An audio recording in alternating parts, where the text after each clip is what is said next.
성도 여러분 안녕하십니까? 행복한 안식일입니다. 오늘 우리 멀리 알라바마에서 제 친구 우리 사무엘 또 이렇게 참석해 주셔서 감사합니다. 또 우리 Welcome to our church. 네, 감사합니다. 오늘 여러분 교회 오시니까 좀 많이 달라졌죠? 네, 단상이 막 번쩍번쩍하고 그죠? 네, 다음 주에는 이 색깔 말고 다른 색깔로 또 보여드리겠습니다.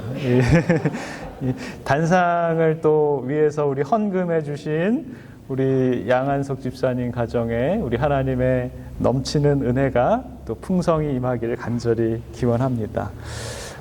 우리 교회 또 우리 명물인 남성 우리 중창단의 노래를 듣고 우리 하나님께서 영광 많이 받으셨으리라고 생각이 됩니다.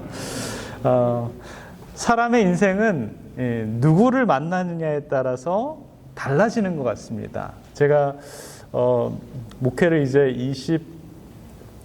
21년째 제가 하고 있는데 여러분들을 만나서 너무나 이렇게 많이 바뀌게 된 것 같고 많이 좋아진 것 같습니다. 여러분들도 여기 앉아 계신 우리 성도님들을 옆에 한번 보세요. 만나서 반갑습니다. 한번 인사 좀 해주실까요? 네. 네. 우리가 어떤 사람을 만나느냐에 따라서 우리의 인생이 바뀌어집니다. 네. 어거스틴 성인은 그의 청년의 때 굉장히 방탕한 생활을 했습니다. 심지어는 뭐 어떤 처녀를 임신시켜가지고 뭐 안 좋은 일을 했다 그런 얘기도 했는데 그가 나중에 회개하고 성경을 통해서 로마서에 있는 말씀을 통해서 그의 인생이 바뀌게 됐다라고 이렇게 얘기합니다. 또 마르틴 루터는 그가 굉장히 죄책감에서 이렇게 빠져서 많이 살았는데 그가 이제 하루는 하나님의 말씀 로마서 1장 17절에 의인은 믿음으로 말미암아 살리라라는 그 말씀을 보고 말씀을 만났을 때 종교 개혁의 이 불꽃이 피어오르기 시작했습니다. 여러분의 삶도 이 전환점이 되는 만남이 있지 않았습니까? 어떤 좋은 스승을 만나신 분들도 있고 또 어떤 좋은 친구를 만나신 분도 있고 좋은 아내를 만나서 내가 이렇게 변했다라고 하시는 분들도 아마 있으실 겁니다. 그러나 그 어떤 만남도 정말 우리가 이렇게 변하는데 큰 영향을 준 분이 있다면 그분이 누굴까요? 아마 예수님과의 만남이 아닐까라는 생각을 해보게 됩니다. 오늘 우리 본문에 우리 김신국 장로님께서 읽어주신 말씀에 보면 뭐라 그래요? 제자 중에 한 명이 우리가 메시아를 만났다라고 이렇게 얘기하지 않습니까? 그가 메시아를 만났을 때 그 감격과 희열과 기쁨이 얼마나 컸을까요? 자, 오늘 설교 제목은 예수를 만난 사람의 고백이라는 그런 제목으로 말씀을 나눠보고자 합니다. 본문 속에 이 제자들의 고백을 따라가면서 우리도 같은 고백을 할 수 있기를 간절히 기원합니다. 이제 본문 속에서 그 고백이 어떻게 가능했는지를 하나씩 좀 살펴보길 원합니다. 자, 요한복음 1장에 보면 침례 요한이 예수님을 바라보면서 뭐라 그래요? 보라! 세상 죄를 지고 가는 하나님의 어린 양이도다 라고 이렇게 얘기합니다. 하나님의 어린 양, 세상 죄를 지고 가는 하나님의 어린 양이다 라고 이렇게 얘기합니다. 사람을 가리켜서 뭐라고 얘기를 하고 있는 거예요? 양이다 라고 이렇게 얘기를 합니다.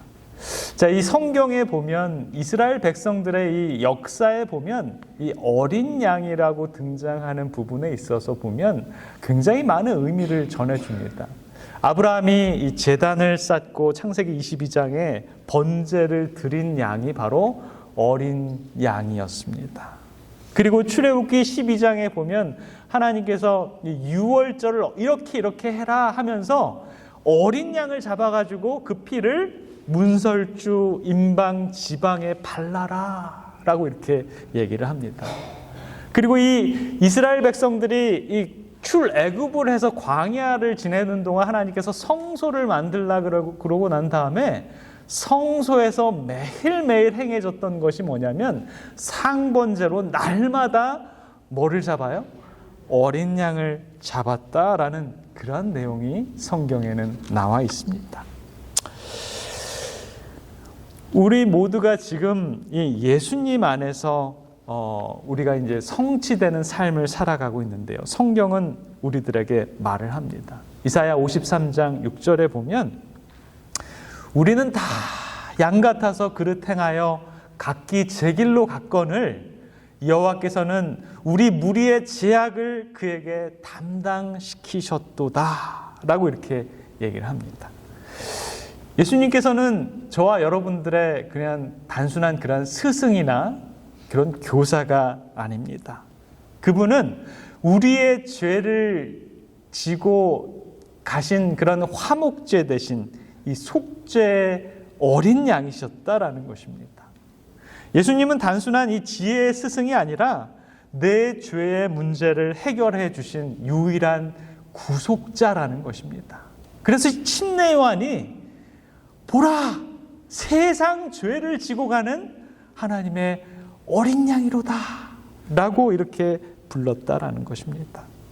사랑하는 성도 여러분, 여러분들은 예수님을 단지 그냥 좋은 선생이나 스승으로 이렇게 알고 계십니까? 아니면 그분이 정말 나의 구속자로 믿고 계십니까? 우리가 이렇게 한번 질문을 해볼까요? 예수님이 내 죄를 지신 어린 양이라면 나는 그분을 어떻게 만나야 할까요? 이 물음에 우리는 두 번째 장면으로 이끌어 가십니다. 두 제자가 예수님을 따라와서 묻습니다. 뭐라고 묻습니까? 요한복음 1장 38절 39절에 보면 라삐여 어디 계시오니까? 라고 묻습니다. 자, 예수님이 요 앞에 있는데 뭐라고 물어요? 라삐여 어디 계시오니까? 라고 물어요. 좀 말도 안 되는 질문과 말도 안 되는 답변을 합니다. 그때 예수님은 말씀하십니다. 뭐라고 말씀하세요? 와서 봐라 라고 이렇게 얘기합니다. 보고 있는데 와서 보라고 이렇게 얘기를 합니다. 이 말씀은 어떤 이 장소에 대한 안내가 아니라 인격적인 초청을 나타내고 있는 말씀입니다. 어떤 정보가 아니라 이 동행으로 우리를 부르고 있다라는 것이죠. 와서 직접 경험해봐라. 내가 누구인지 확인해봐라. 나와 함께 거해봐라. 라고 이렇게 얘기합니다. 여러분, 예수님께서 어디 계십니까? 예수님 어디 계십니까? 어디 계세요? 와서 보시기 바랍니다. 그분을 직접 경험해 보시고 그분이 누구인지를 확인해 보시고 그분과 함께 거해 보시면 우리는 느낄 수 있다라는 것입니다. 신앙은요, 신앙은 어떤 지식의 전달이 아닙니다. 우리가 어떻게 해야 된다라는 습관도 아닙니다. 신앙은 살아계신 우리 주님을 만나는 것입니다. 그래서 시대의 소망 136페이지에는 이렇게 말씀합니다. 여러분 이 글 다 읽으셨어요.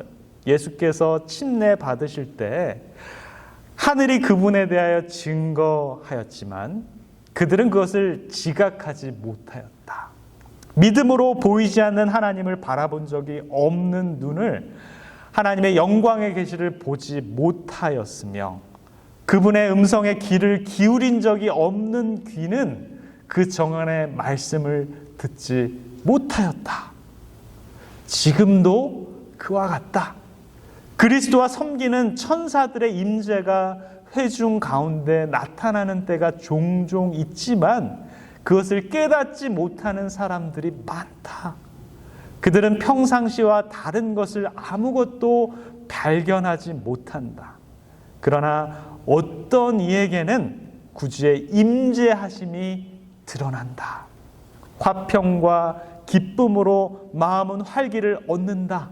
그들은 안위와 용기와 축복을 받는다. 라고 이렇게 얘기합니다. 자, 어떤 상황 속에서 어떤 말씀이 주어지면 어떤 사람은 그 말씀을 알아듣고 그것을 듣습니다. 그러나 어떤 사람들은 전혀 그것을 인지하지도 못한다라고 이렇게 얘기합니다. 사랑하는 성도 여러분, 똑같은 예배 자리에 앉아 있어도 누군가는 듣고 누군가는 아무것도 느끼지 못한다라는 것입니다. 그러나 또 누군가는 주님의 임재를 경험하고 그 기쁨과 평안을 주님을 만난 동행의 체험을 가지고 있다라는 것입니다. 그 차이가 무엇일까요? 왜 그럴까요? 그 차이는 딱 한 가지입니다. 믿음의 눈으로 예수님을 바라보느냐, 그렇지 않느냐는 것입니다. 저도 제가 설교할 때 말고 어떤 이 예배에 참여해가지고 어떤 뭐 이렇게 목회자 연수회나 또 뭐 협회나 가서 이렇게 이제 남의 설교를 들을 때가 있습니다. 어쩐 때는 1시간 내내 그 말씀을 듣고 있는데 말씀이 귀에 하나도 안 들어와요. 마음속에 전달이 하나도 안 될 때가 있다라는 것입니다. 그러나 주님이 실제로 임재하신다는 사실을 바라보는 순간, 우리가 어떤 말씀을 딱 감동되어 가지고 그 말씀이 나에게 전해지는 말씀인 게 이게 딱 느껴지는 그 순간, 우리 마음속에는 정말 남들이 알지 못하는 기쁨과 평화, 감격과 기쁨이 있다라는 것입니다. 혹시 여러분들도 그런 경험이 있지 않으십니까? 그러면 우리는 오늘 우리가 드리는 이 예배는 그냥 토요일 11시에 드리는 대예배가 아니라 정말 오늘 이 예배 시간을 통해서 하나님께서 나를 통해서 말씀하고자 하는 그 말씀이 전해지는 그 감격의 순간이 되어야 된다라는 것입니다. 그러한 믿음을 가지고 예배에 나올 때 주님께서도 우리에게 그분께서 주실 수 있는 그 하늘의 가장 큰 복과 영광을 저와 여러분들에게 나눠주시길 원하신다라는 겁니다. 여러분, 그러한 예배를 드리시길 원하십니까? 아멘.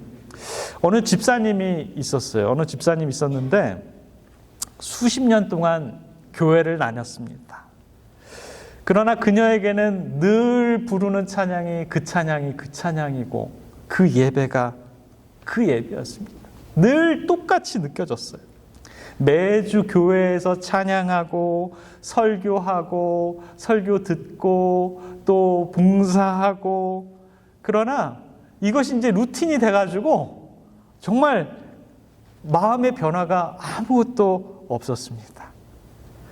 그런데 어느 날 정말 자기에게 큰 아주 어려움이 닥치게 되었습니다. 그날은 정말 어느 때보다도 무거운 마음으로 정말 인상을 쓰면서 정말 1주일, 2주일 내내 고민하던 그 고민을 그대로 가지고 와가지고 예배당에 딱 앉아 있었어요. 그런데 그때 목사님이 무슨 말씀을 하셨냐면 마태복음 11장 28절에 이런 말씀을 하셨습니다. 수고하고 무거운 짐진 자들아, 다 내게로 오라. 그러면서 내 짐을 누구한테 맡기라는 거예요? 예수님한테 맡기라는 그 말씀을 들었는데 그 말씀은 이미 자기가 알고 있고 수십 년 동안 외우고 있고 마음속으로 늘 묵상하고 있는 말씀이었는데 그 말씀을 목사님으로부터 듣는 그 순간에 내가 왜 그걸 깨닫지 못했을까 느끼게 되었습니다. 그 순간 그 집사님의 눈에는 눈물이 흘렀고요, 속으로 고백을 합니다. 주님, 오늘 드디어 제가 말씀 속에서 주님을 만나게 되었습니다. 이제는 그 말씀이 그냥 눈으로 아는, 알고 지나가는 그런 지식이 아니라 살아 숨쉬는 주님의 말씀이 내 마음 속에서 살아 움직이는 그 말씀이 되게 해 주십시오. 그리고 제가 가지고 있던 이제 이 모든 무거운 짐들은 주님께로 내려놓겠습니다. 라고 이렇게 말했습니다. 사랑하는 성도 여러분, 이것이 바로 신앙입니다.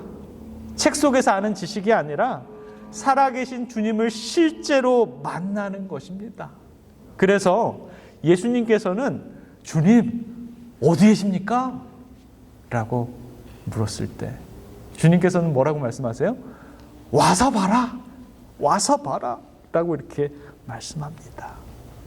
저와 여러분들이 예수님과 직접적인 체험이 있지 않는다면, 예수님을 실제로 만나지 못한다면 우리는 영원히 변화하지 못하는 것입니다.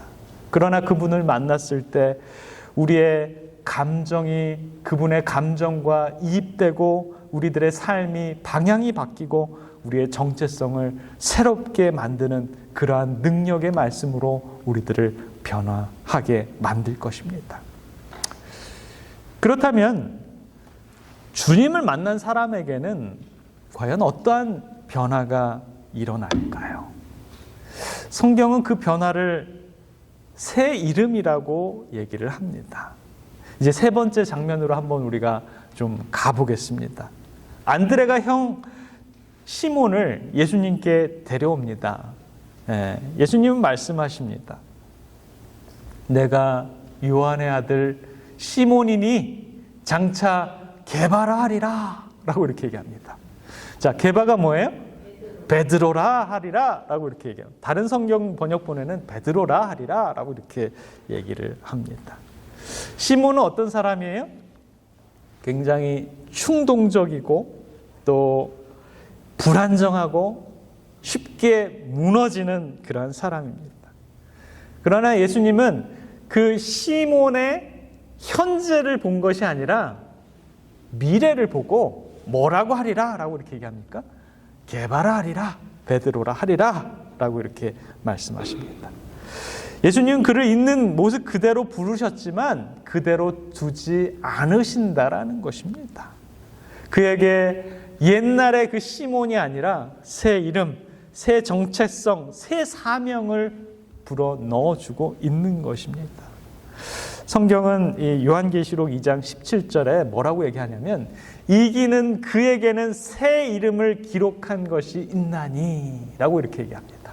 사랑하는 성도 여러분, 저와 여러분들이 다 믿음으로 승리하고 이기시면 이전에 받았던 우리의 과거의 그 이름, 현재 우리들의 이름이 아닌 그런 새로운 이름으로 바뀌어진다는 것 여러분 기억하시기 바랍니다. 교육 80페이지에 보면 그리스도는 사람들이 지닌 결함을 보셨지만 동시에 그들의 마음속에 감춰진 뭘 봤어요? 가능성을 보셨다라고 이렇게 얘기합니다. 여러분 각자에게는 지금은 아니지만 뭐가 있어요? 가능성이 있다라는 것입니다. 지금은 뭘 가지고 있어요? 우리한테는 결함을 가지고 있어요. 아주 그냥 심각한 저 사람도 구원받을 수 있을까? 저 사람이 가는 하늘나라는 나는 안 가! 라고 할지 모르지만 그러한 결함을 가진 사람들이 모여있는 곳이 바로 이곳일지 모르지만 예수님께서는 우리의 결함을 보신 것이 아니라 우리의 가능성을 보셨다라고 이렇게 얘기합니다. 사랑하는 성도 여러분, 그래서 세상은 저와 여러분들을 뭐라고 얘기해요? 실패자라고 부를 수 있습니다. 무가치하다라고 말할 수 있습니다. 그러나 주님은 여러분들에게 새 이름을 주실 것입니다. 너는 내 아들이다. 너는 내 딸이다. 너는 내 반석이다. 라고 하면서 우리들에게 무한한 가능성을 첨부해 주신다라는 것입니다. 예수님은 우리의 과거의 이름이 아니라 미래의 이름을 부르실 것입니다. 여러분은 아직도 시몬으로 살고 계십니까? 아니면 예수님께서 새로 주신 이름 베드로의 이름으로 살고 싶습니까?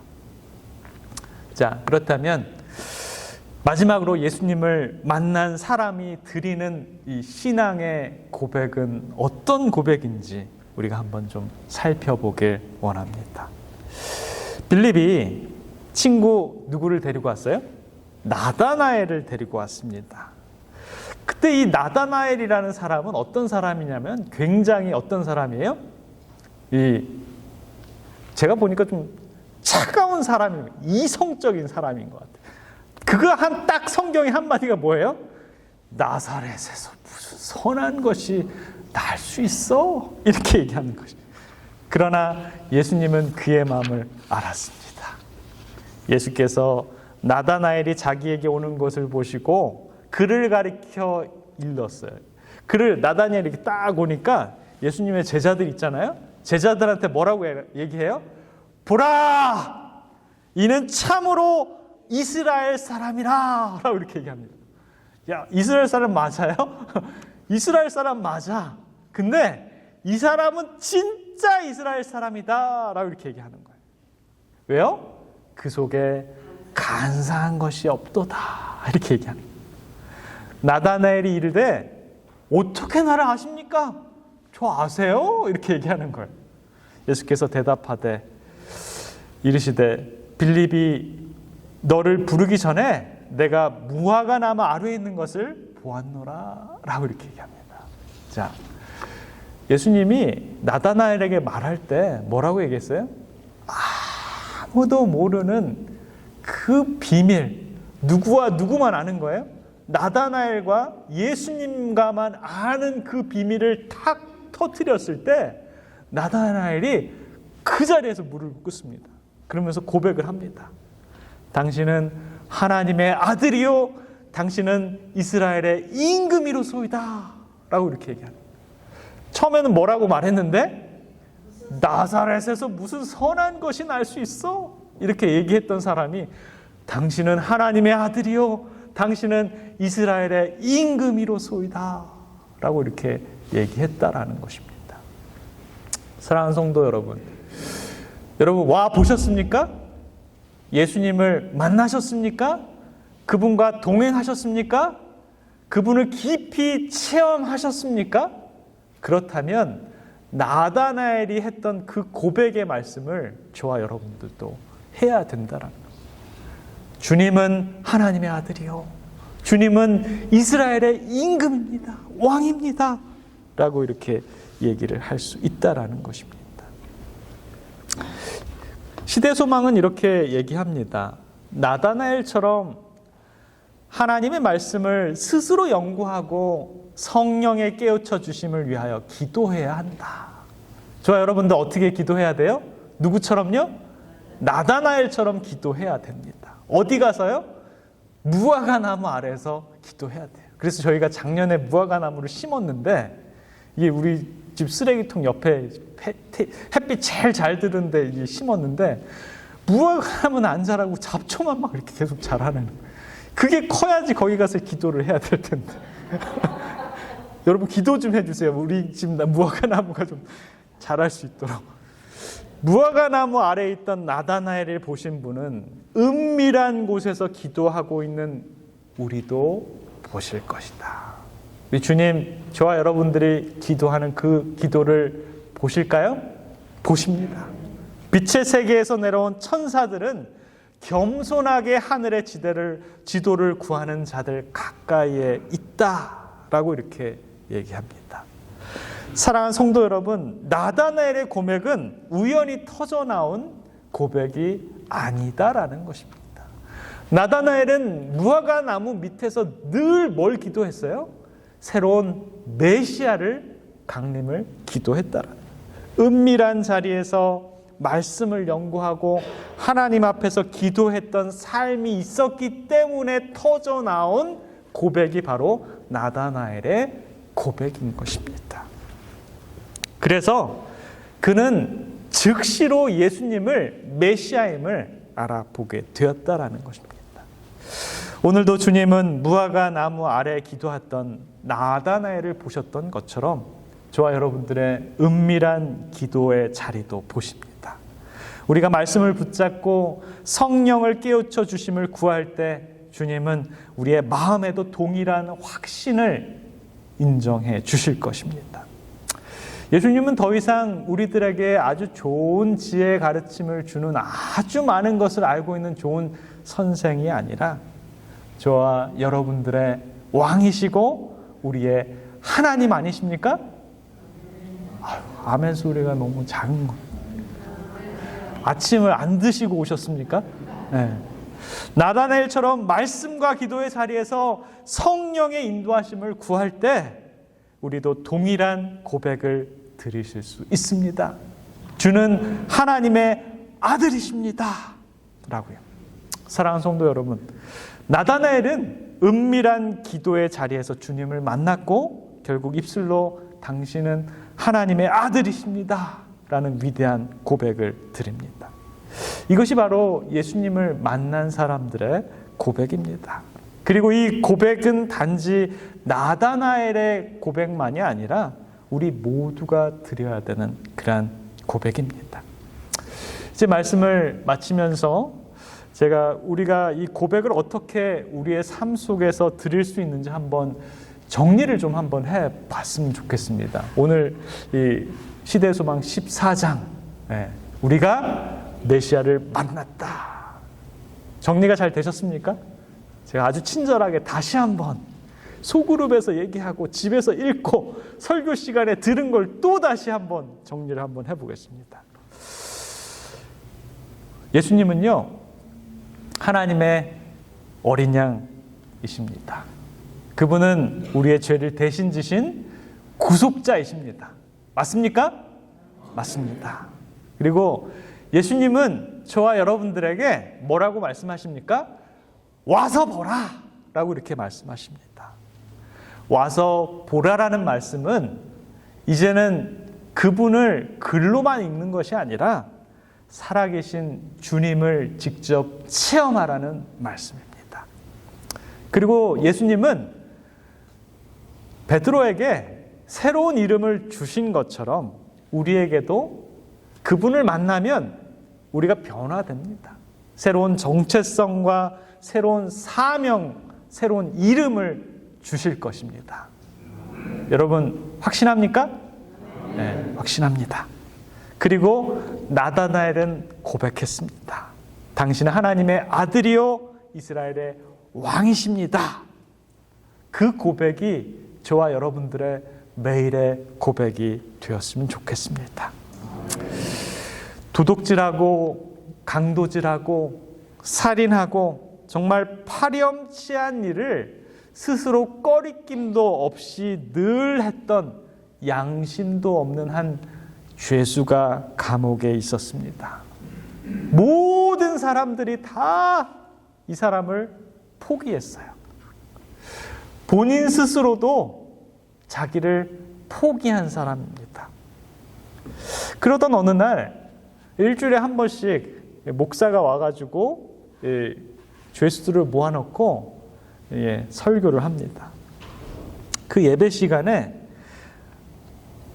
이 요한복음 1장 36절에 있는 말씀을 아마 이 목사님이 읽으신 것 같아요. 보라, 세상 죄를 지고 가는 하나님의 어린 양이로다. 근데 그가 하나님 믿는 사람이 아니에요. 그냥 나쁜 짓 하고 돌아서면 또 나쁜 짓 하고 양심의 가책이 아무것도 없는 그런 사람이었습니다. 근데 어느 날 이렇게 목사님 와가지고 교회에서 와가지고 이제 설교 말씀 들으면 그냥 안 보내요. 초코파이라도 하나 줍니다. 그거 받으려고 거기 가서 앉아 있는데 목사님 무슨 얘기를 하는 거예요? 보라, 세상 죄를 지고 가는 하나님의 어린 양이로다. 라고 이렇게 얘기하는 거예요. 한 번도 자기는 그런 생각을 해본 적이 없어요. 누군가 나의 죄를 지고 가는 하나님의 어린 양이 있다라는 것을 생각해 본 적이 없었습니다. 그때 그는 이런 생각을 해보게 됩니다.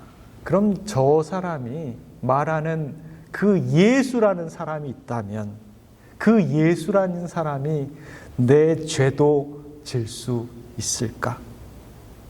그분이 내 죄를 진다 그러면 내 인생이 바뀔 수도 있을 텐데, 그러면 정말 기가 막히게 좋을 텐데, 내가 이 감옥에서 나가고 내 죄가 하나도 없으면 나는 정말 새로운 사람으로. 아까 전에 목사님이 보라 세상 죄를 지고 가는 하나님의 어린 양이라 그랬는데, 그 사람이 혹시 제 죄도 짊어지실 수 있을까요? 라고 묻는 거예요. 목사님 얘기합니다. 그럼요. 예수님은 그것 때문에 이 땅에 오시고 저와 여러분들을 위해서 돌아가셨기 때문에 우리가 영원한 생명을 받을 수 있습니다. 라고 이렇게 얘기를 하는 것입니다. 그때 이 죄인이 나도 그러면 희망이 있습니까? 나도 저 하늘나라에 갈 수 있는 자격이 됩니까? 라고 물었어요. 그때 목사님이 너무너무 기뻤어요. 이 한 영혼이 이제 이 마음이 어디로 향하고 있는 거예요? 하늘로 향하는 것을 보게 됐습니다. 그날 이후로 그는 변하게 되었어요.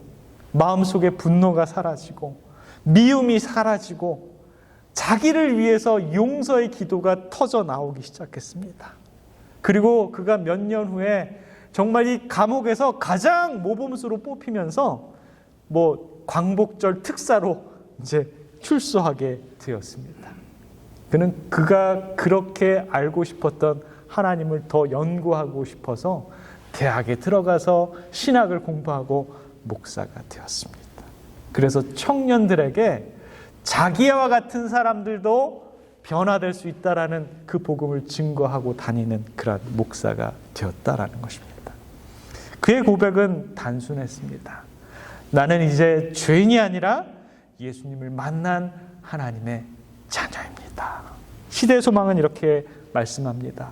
그리스도께로 인도하는 가장 효과적인 방법 가운데 하나는 우리의 일상생활에서 그리스도의 품성을 실증하는 것이다.